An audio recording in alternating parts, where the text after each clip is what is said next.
Sa nagmalampuson nga medical and surgical mission sa Cebu Provincial Hospital sa Bugo City, nagpasalamat si Governor Pam Barriquatro sa mga medical practitioners, mga volunteers ug mga partner agencies. Ang mga doctors, mga medical staff ug mga volunteers ni paambit sa ilang expertise nga libre. Kini nagpadayag sa bayanihan nga sistema ug gugma sa pagtabang sa komunidad.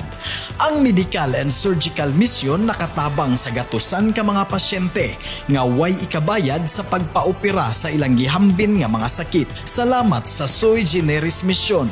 Cebu Doctors University Hospital, EROF, City Government of Bugo, Integrated Bar of the Philippines Cebu Chapter, Vicente Soto Memorial Medical Center, Kaambag Clinic, Cebu Provincial Hospital Bugo, nurses, auxiliary, industry partners and suppliers. At tangi ang mga musunod nga medical and surgical mission sa Danao, Balamban ug Carcar City.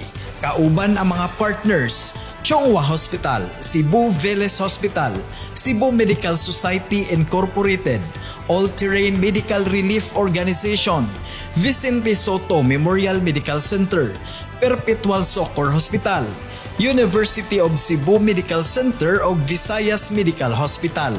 Sa Agosto 16 ug 17, ang medical and surgical mission ipahigayon sa Cebu Provincial Hospital Danao.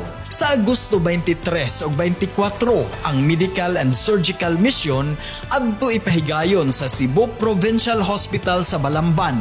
Sa Agosto 30 ug 31, ang medical and surgical mission adto ipahigayon sa Cebu Provincial Hospital sa Carcar. Gikan sa Cebu Provincial Government sa pagpangulo ni Governor Pam Barriquatro, daghang salamat sa mga nagboluntaryo.